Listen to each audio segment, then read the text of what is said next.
Hey guys, what is going on? It is Ando, and we've got another Star Wars Galaxy of Heroes video today. And today we got the kit reveal for the Mark 6 Interceptor. Now, that's not really what this video is going to be centered around. We got the Rex for Leviathan, and you guys know I created a video a few weeks ago saying that this was going to be kind of my main farm.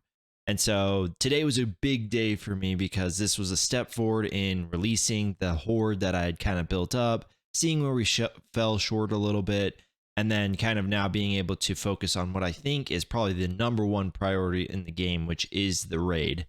And so, yeah, this is a big day. This ship, I'm not going to go through a kit reveal or anything like that, but basically we could kind of go through it really quick, and by saying that it is essentially the B1 battle droid of the fleet arena, right? Or fleet world, I guess you could say. It gets stacks, it gets more damage based off those stacks, and then also it gains specific abilities. There's ways that you lose stacks, there's ways that you gain stacks, and so it all in all, it seems like it's a good ship. Or a very interesting ship too. Like, there's a lot of strategy, I think, in when you're going to want to bring this ship out. The other thing with it, though, too, is that it did confirm what we kind of expected once I saw the Sith Trooper being a pilot, which that this is done with Sith Empire Trooper.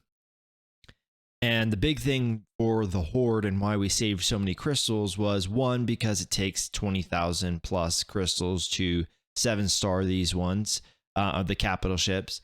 But two, I was worried that potentially we would see some sort of marquee ground character that we would need to get up to 7 stars, and then we'd get a galactic chase for it.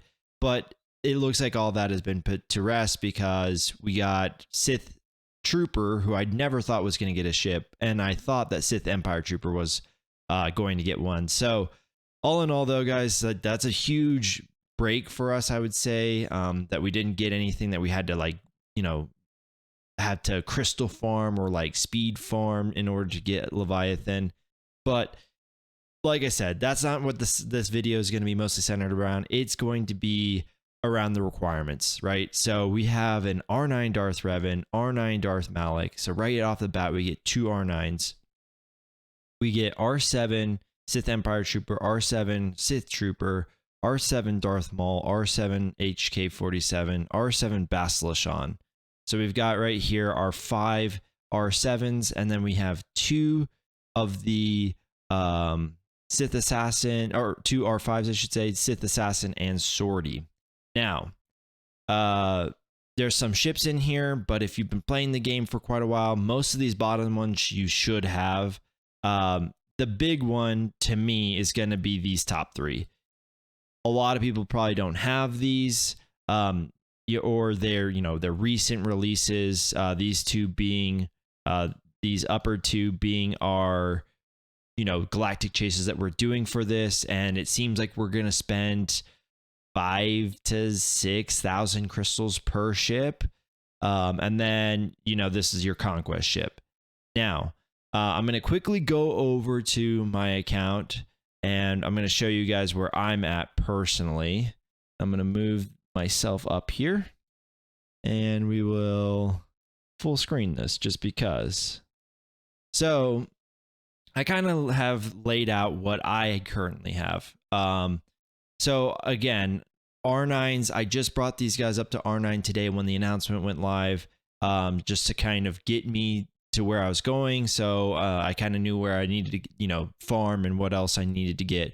Really, the big thing for me is just the signal data. I have everything else. It's signal data, though. HK-47 was gear 12 before this. I easily added the gear 13 gear and then got him to relic 5. Basilishan was relic 5. This is where I ran out of materials. Sith Trooper was always relic 8 for me, so he now just kind of fits in with this R7 model. And then Sortie was R3. I moved her up to R4 and again ran out of materials. But overall, I think these are really fair requirements. The 2 R9s I can understand are pricey. Basically anyone that's not in a 350 mil guild getting territory warp, the brains, you know, the droid brains. This is going to be kind of, you know, pricey as far as in-game currency or even out-of-game currency for that matter. And it was surprising that it was Malik and not Malgus. So this only probably gets us to the halfway point. As with every ship that I've seen come out, the requirements get us to the battle, right? That gets us to the opening battle. We're going to have to kind of determine what is needed beyond that. And what I mean to say is I'm sort of glad they kind of already required R9 DR, because that's the highest that we can go right now. And it starts to become this race of, hey, I'm going to put, you know, if the requirement was R8, I'm going to put R9 on it, so that way I outspeed you. And again, so a lot of these guys aren't even actual pilots, you know, HK, Bastila, Sortie, right? These guys aren't even pilots in this fleet. We don't know if Emperor Palpatine is going to be put in here. We don't really know who all is going to get brought into this fleet right now, other than obviously the ones that probably are, you know, inside of this, being, you know, like Malgus, right? Or we're going to need R9 on him. You know, like I said, Palpatine, what is he doing? Does he have a spot on this fleet, or is he still going to stick with Empire? All questions that we're going to kind of figure out. But anyways, guys, I think this is fair. I actually, in some ways, you know, Bastila Shan and Sortie help us with the raid requirements, so it helps, you know, kind of boost that up a little bit. The other ones, you know, are pretty good characters. Sith Trooper is a great character. DR, Malik are part of the Malgus squad. They are good characters. Sith Empire Trooper is just a phenomenal tank. He can go anywhere, but he really just can fit he's just that strong because of his own unique.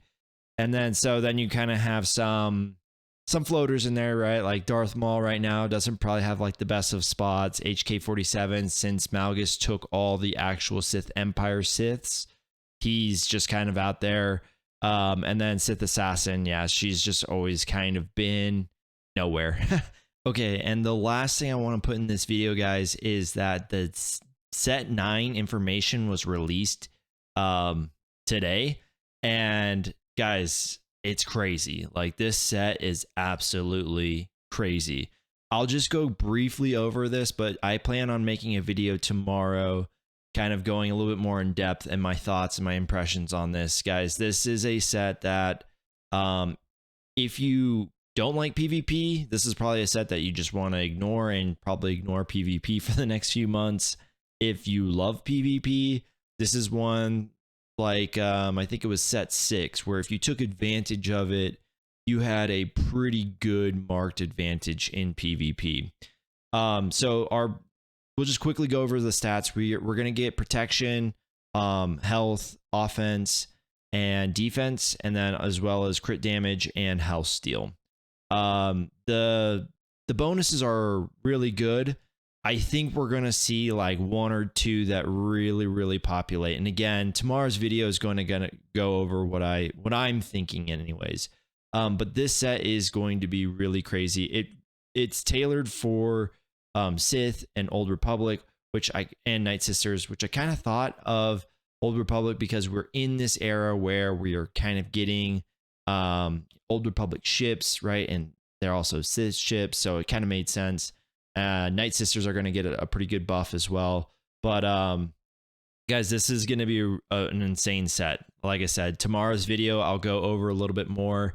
So if you guys haven't subscribed to the channel, make sure you guys subscribe. And so that way you guys are catching that video, because it's going to be really crazy.